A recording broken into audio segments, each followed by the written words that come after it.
Hello my dear friends, you're on the Military Summary channel, and today we will discuss the situation in Ukraine on the 14th of August of 2023. Today we have a lot of very interesting updates, so let's start. First updates are coming from the south of Ukraine, from the Black Sea region, from Kherson area, from Odessa area. As we discussed in the previous video, the Russians made massive missile attack against the settlements, against the Ukrainian positions in Odessa, against the ammo depots, warehouses, and so on. Let's take a look at the video one more time. The results of those strikes. On this video, we see how a person was making a video from his own apartments, and after that, the explosion started everywhere in front of him, very far from him. So as you can see, significant number probably of missiles got their targets, got the military objects and so on, and as a result of those attacks a lot of things were destroyed. And just one more time the video of the results of one of those attacks. As you can see, a small mall, not a small, a very big mall was destroyed, that probably, according to the Russians, that they were using this building as a warehouse. Later the Minister of Defense of Russian Federation reported that during the previous night they made a missile attack against the areas and warehouses where the Ukrainians were keeping the Navy drones and the parts of them. So basically the Russians won some time in the battle of the Black Sea. But the story of Odessa and this story hasn't ended. That wasn't the end of the story, let's call it like this, because as I understand, when the Russians were attacking this area with missiles, the Russians were attacking from the ships, from the fleet, from the Black Sea, and probably the Ukrainians, there was a lot of video, by the way. Let's take a look one more time at one of the important video, because this is very important. This is the video shows the work of Ukraine air defense. We see lots of missiles, lots of bullets of our air defense systems. The Ukrainians were trying to shut down everything, and basically we understand that Ukrainians were trying to defend something inside of Odessa, and the most important that something was so important, so the Ukrainians didn't scare to recognize and discover their own air defense positions. And this is the most important, because basically by that air defense work, the Ukrainians shown everything. They shown every single air defense position in the vicinity of Odessa and basically in the south of Ukraine area. And later the Minister of Defense of Russian Federation published a very probably the most interesting and the most, we can say, beautiful video of the day, that as a result of probably morning air defense system, the Ukrainians discovered their S-300 positions, and of course the Russians didn't waste time for free. They destroyed those air defense systems, S-300 systems. The entire squad was destroyed. A lot of probably 3 or 4 launching systems were destroyed. They were, as you can see according to the video, fully packaged, and this is significant losses of Ukrainian forces. As soon as the Russians realized that they managed to surprise the Ukrainian air defense system, as I understand, that was not the only S-300 system, not only one air defense system that was destroyed. The Russians continue bombing and shelling the southern area of Ukraine, Kherson, with guided bombs. And also today, somewhere at noontime, the Russians published the video how Su-34 launched 2 guided bombs in direction of Kherson district. This video is geolocated. Basically, according to this video, we see that these Su-34, there was like 2 guided bombs. That Su-34 was located above Kalanchak, the settlement in Kherson. And later we got also the same day today updates of explosions of guided bombs in the area, in the vicinity of Kazachye Lagery, probably the area where the Ukrainians were using for landing operation of their infantry in the vicinity of that settlement. Now let's take a look at those explosions. For example, this is the first explosion in the vicinity of Kakhovka Dam, Kazatskaya. On this video we see how probably those guided bombs that were launched by the Su-34 landed, and we see very heavy explosion, probably with significant number of losses from the Ukrainian side. And another video a little bit to the south in the islands, also according to the author, the results of explosion of another portion of guided bombs in this area. So we see the results, we see the situation, but this is probably not the most interesting. The most interesting is the distance of flight of those guided bombs. The video of launching of guided bombs was geolocated and the plane was above Kalanchak. If we calculate the distance between Kalanchak and this bank of Dnieper River, we see that the distance of the guided bombs is around 60 kilometers. So that means that the Russians managed to improve their guided bombs, the Su-34, and currently the Russians have weapon and have technology to attack the Ukrainians with guided bombs within a distance of more than 60 kilometers. Significant result. Currently, this is almost the same result as the Western countries, to be more precise, United States of America have. So we see the GDM bombs and so on. We see the same level of attack, the same level of technology. And the Russians currently are trying to improve and probably will try to increase the distance. Significant video and significant results. One more time, let's talk one more time. The Russians attack Odessa. The Ukrainians try to defend something in the Odessa and they discover their air defense positions. The Russians suppressed the Ukrainian air defense positions, probably with drones like Lancet or something like this. After the Russians suppressed the Ukrainian artillery systems, the Russians started bombing and shelling the Ukrainian bank of the river with guided bombs within a distance of 60 kilometers. And basically those positions that the Ukrainians were using for infantry for a previous landing operation in the vicinity of Kazachye Lagery. Now let's move to Kazachye Lagery and let's discuss the situation in detail one more time. The Russians reported that as a result of counter-offensive operation, they managed to force the Ukrainians to step back from this bank of the river. For now, I haven't received any video or photo confirmation of that, at least from the Russian side, but we got the video confirmation from the Ukrainian side. And on this video, we will not see this video till the end because of violence and dead bodies of the Russian soldiers. The only thing that we can see is that there is like a platoon of Russian soldiers who were moving between the Ukrainian, let's say, bridgehead and Kazachye Lagery, and at some point of the video the Ukrainians start bombing and shelling the Russian positions in this area with cluster rounds. We don't know the real results of those attacks and the level of loss of Russian forces, but we see that there was some kind of ambush.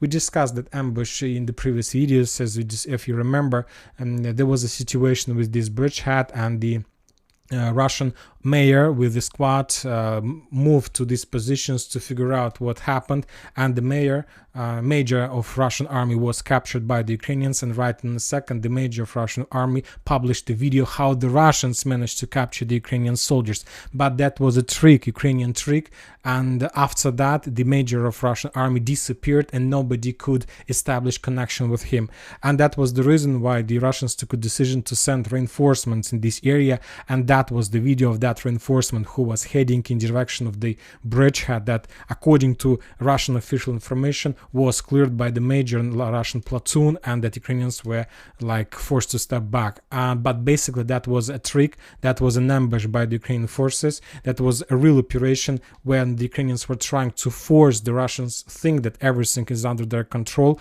and as a result of that ambush the Ukrainians managed to discover the Russian infantry and to attack them with the cluster rounds. So that was the situation. Currently, as I understand, the Russians managed to fix the issue to force the Ukrainians to step back. At least the sources are saying like this, but let's wait a little bit for more details, and after that we will change the map and we will update the map according to the reality. The Russians reported that as a result of fierce fightings in this area, the Ukrainians lost 30 soldiers, 3 armored vehicles and 1 artillery system. Now we are moving to another, probably the most interesting front line, to Bradley Square, to Zaporozhye area. There are very fierce fightings and battles in the northern part. The Ukrainians are pushing, but yet nobody knows exactly what is going on in this settlement. What is going on? Who is winning? Where is the Ukrainian positions? Where is the Russian positions? Whether the Russians control entire Robotyne or just the part? Whether the Ukrainians control the northern part or they were forced to step back? Currently, this area is covered with the fog of war, and neither the Russians nor the Ukrainians are giving us any updates, any piece of news. So we don't know exactly. The only thing we can get is some geolocations that somehow managed to break through the fog of war and to appear on the surface of the reality. And when talking about the situation today, we got at least 2 very interesting updates from the settlement. The first one is the post was already deleted. There was a post published by the Ukrainian sources, and according there was a photo, and I have linked that Telegram channel. But as you can see, the author of that Telegram channel also have removed that post. There was the video and photo confirmation that in this area on the northern part of Robotyne, 2 Ukrainian Leopards were destroyed by the Russian fire. So according to at least first post that was deleted, and by the way by the Ukrainian side, there are Ukrainian tanks in the northern part of Robotyne, and there are Ukrainian forces there, and at least as a result of fierce fightings in this area, 2 of those tanks were destroyed under the Russian fire. We don't see this post. This post was deleted by the Ukrainian forces who published that post, but we got another post from the Russian side, and this video is geolocated, and according to this video, the Russians reported that they were bombing and shelling the Ukrainian positions in the northern part of Robotyne. So this is the hangar. You see the building on the bottom of the video, and this is the hangar on the map, this one. And the Russians were bombing this corner area, and this is the Ukrainian positions. This is the Ukrainian positions. So basically, in reality, the northern part of Robotyne, as I understand, is under Ukrainian control. The Russian keeps just the central and the southern one. Also, the Ukrainians published the video how they were attacking and bombing the Russians with the drones on the southern and the central part of this area. Furthermore, the Ukrainians published another video how they were attacking and bombing the Russian positions between Kopony and Robotyne. Let's call it the western flank of the Robotyne. We see another drone. The Ukrainians discovered the Russian trenches, but according to this video, I see that the trenches are empty, or the soldiers were hiding. Meanwhile, the drone was flying above them. Anyway, as a result of attack, the Ukrainians probably damaged some artillery positions, machine gun positions in these trenches. Anyway, we see that currently the Ukrainians have once again changed their focus, and currently they're trying to attack in the northern part of Robotyne in this area with armored fist and the infantry. Also, the Ukrainians are trying to develop their bridgehead to the west of Robotyne and to attack in direction of Kopony, because more and more updates are coming from this area. Currently, we are not going to change the color of this area because we don't know the real situation. The only facts we see is the drone attacks and some vectors of movements of the Ukrainians. So we're basing our speculation, let's call it even like this, about the vectors and the geolocated videos we have from this area. The Russians continue publishing the videos of Lancet strike and FEP drone strikes in the eastern part of Robotyne, which also a little bit confused because we don't see any movements from the Ukrainian side in this direction, or at least some geolocated videos. That's why I believe that maybe all these attacks against the Ukrainian positions in the eastern part by the FEP drones that were published by the Russians are old videos of old events that took place, let's say in the beginning of August or in the end of July or something like this. The Russians reported that as a result of fierce clashes for Robotyne and Zaporozhye area, the Ukrainians lost 50 soldiers, 6 armored vehicles including 1 tank and 3 artillery systems. Furthermore, the Russians continue counter-artillery duels, and according to information we got, the Russians managed to discover the Ukrainian ammo depot and just behind Orekhov, and as a result of artillery strike to destroy that ammo depot. Now we are moving further to the Vremevka tactical bridgehead. There are also a lot of updates. We got also a lot of updates from this bridgehead. If you remember, yesterday we discussed the video of the Russians who were moving along the road from Urozhain and in direction of Zavitne Bazhanye along this street, and we saw the video published by the Ukrainian forces how they were bombing and shelling withdrawn Russian forces, retreating Russian forces with cluster munition somewhere in this area. But yet the Russians continue providing us information, but still the Russians will continue providing us information that they continue fighting for the south and for the central part of the settlement. And you know that there is a pattern, as we discussed also. If the Russians, we can say that this or that settlement was, or part of this or that settlement was left by the Russians only in case if they start bombing and shelling the settlement with artillery. And today we got at least 2 geolocated confirmations from the Russian side. On this video, we see how the Russians were bombing with the guided bombs, probably the farms on the south of Urozhaina. And this video was made by the Russians, and the author of this video reports that this is the Russian strike. So currently, as you can see, the Russians were attacking this area, somewhere, let's say, from Zavitno Bazhanye, and the purpose of this attack was to destroy and to reduce fortifications and the strongholds that Ukrainian can use when they capture the Urozhaina completely. So this is the only purpose and the only reason of that attack, just to destroy fortifications, just to reduce the work the Russians would need anyway to do if they will ever counterattack back. Furthermore, we got another video from Urozhaina when the Russians were bombing the settlement with missiles, as you can see. Also another evidence that there are no more Russians in this area, and now it's the Russians' hands are free to attack this territory, this bridgehead, with all types of weapons they have. But another interesting detail that yet we haven't received any video confirmation of putting the Ukrainian flag above the town hall. So basically there are also some problems, as I understand. The Russians left a lot of surprises, a lot of things in the settlement, and the Ukrainians are moving very slowly. They try to make clearing the territory, and of course, because of very low speed, the Russians have possibility to track the Ukrainians and to attack them with artillery. Anyway, Urozhaina is in the gray zone, or at least under Ukrainian control, but not under Russians. The Russians regrouped to the south and currently attacking the Ukrainians from this area with all types of weapons they have. The Ukrainians continue controlling the main support roads that goes from Zavitno Bazhanye to Stara Mlynovka and attack the Russian movements using the drones. And this video we see how the Russians were moving and redeploying their forces using armored vehicles. The drone discovered the armored vehicle and destroyed and attacked that armored vehicle behind, where we can find the fuel store of armored vehicle, and that armored vehicle basically was destroyed, of course. And another video of cluster attack with cluster rounds and just attack in the settlement.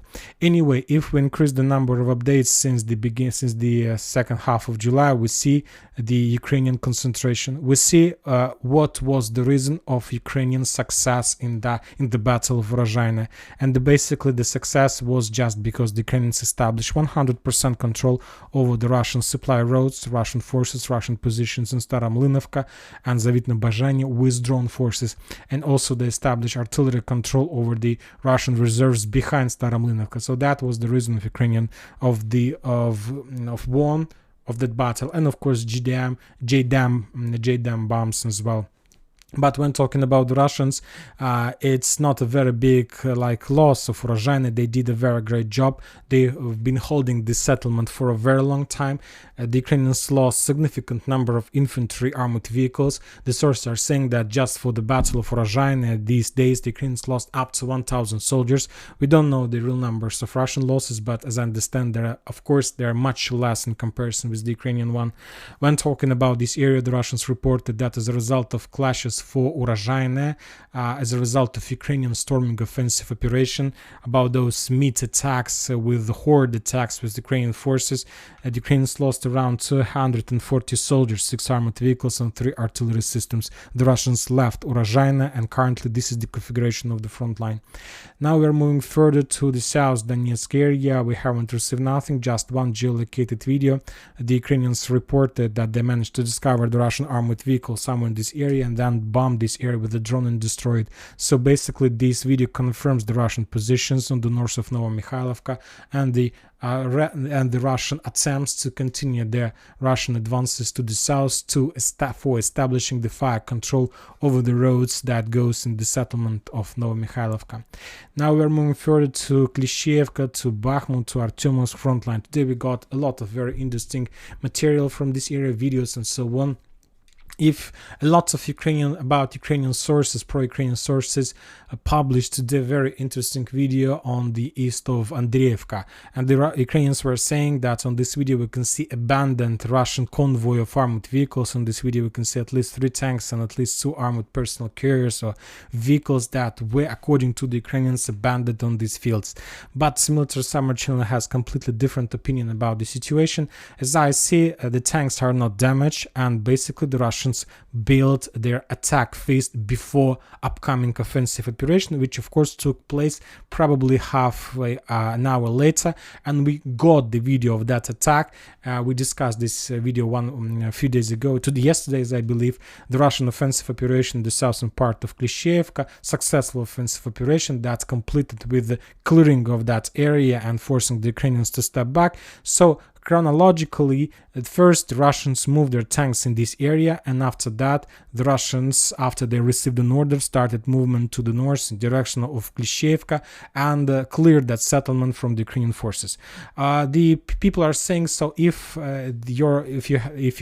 this is your opinion, then the question why the tanks and armored vehicles are not working, because it's better to keep engine always working. I'm telling you that if we increase the number of updates from this area, let's say from the 23rd of July, we're gonna see that this is another area where the Ukrainians managed to establish 100% control over this area with the drones. The Ukrainians were attacking every single armored vehicle, every single tank, truck with drone massively, and not just once. Probably during the wave from one position to another, one truck was attacked probably with 2 or 3 drones until this or that truck is not destroyed. So the situation is very difficult, and that was the reason why the Russians, when they are, the situation was as follows: the Russian armored fist, the Russian motorized forces got an order to attack Klishchiivka from the south, basically using this direction.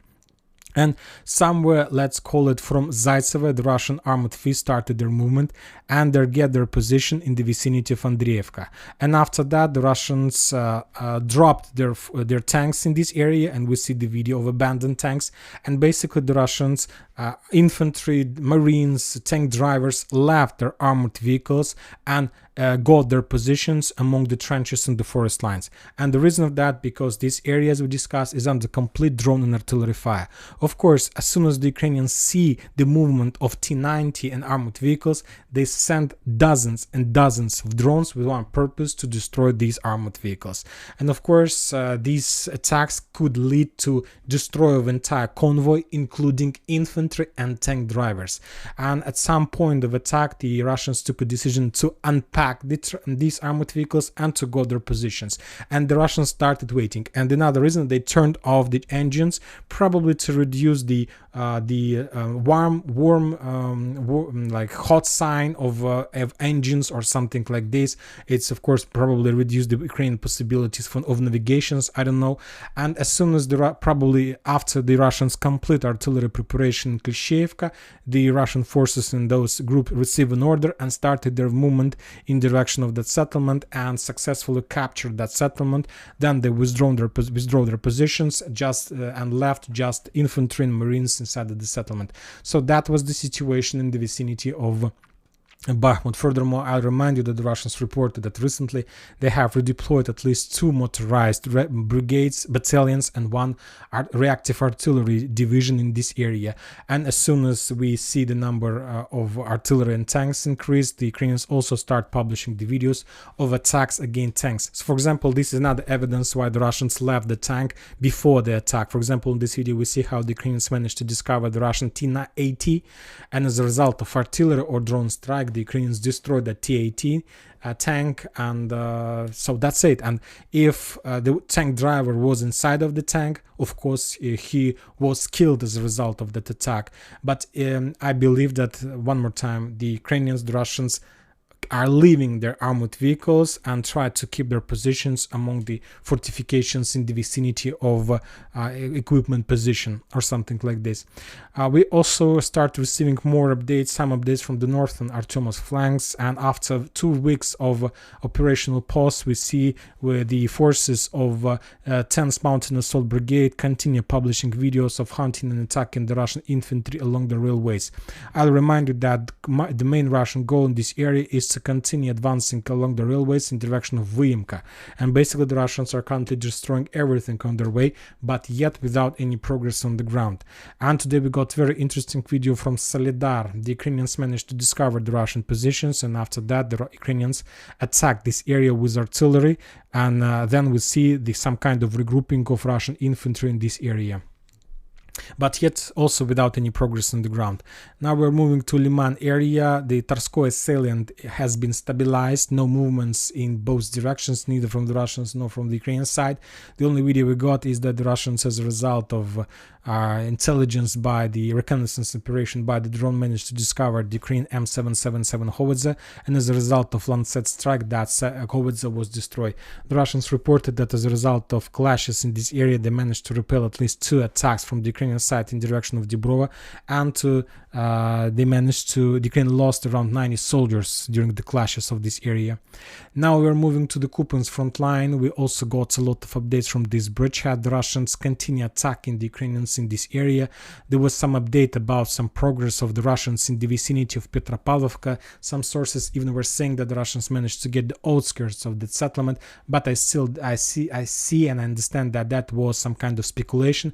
The Russians are very close to that area, and probably they can attack with tanks the first buildings in this area, and they can see from tanks this area, but no updates, no reason to believe that the Russians have already entered the outskirts of that settlement. The Ukrainians still control Sinkovka. As we discussed in the videos, the Russians are trying to encircle this area, trying to move along the Skol River and trying to bypass this settlement along the road on the eastern part of the settlement. But for now, without any progress. The Russians published at least 3 videos how they managed to discover and to destroy the Ukrainian artillery system. On this video we see how the Russians destroyed the Ukrainian Polish Crab artillery system somewhere in the forest. As a result of strike, that system was destroyed. Another video how the Russians managed to discover the Ukrainian M109 Paladin artillery system.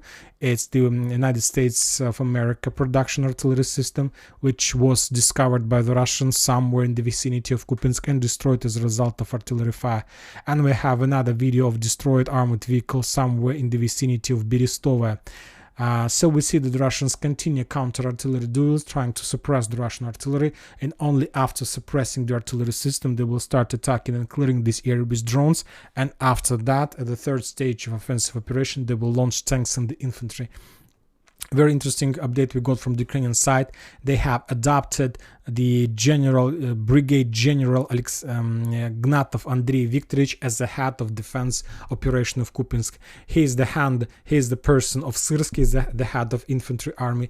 This person was he participated in the operation of defense of Bakhmut. He also took part in the operation of counter-offensive operation in Bakhmut, and currently this person was adopted as the main person who will be responsible for the Battle of Kupiansk. He also has a nickname of Bakhmut Meat Grinder or something, Bakhmut Butcher. So we'll see whether the general of battles of Bakhmut can do something on the Kupiansk front line. The Russians reported that as a result of clashes in this area, the Ukrainians lost 65 soldiers, 5 armored vehicles, and 6 artillery systems. The Ukrainians lost Gvozdika, D-30, Timsta B, the German PWZ-2000 and 2 Krabs. So as you can see, the losses of artillery systems was very heavy from the Ukrainian side. And I think that's it for today. Military Summary channel reminds to condemn any violence in the world. Thank you for your watching. Subscribe to my channel, put your likes, join my Patreon, and have a good day. Bye bye.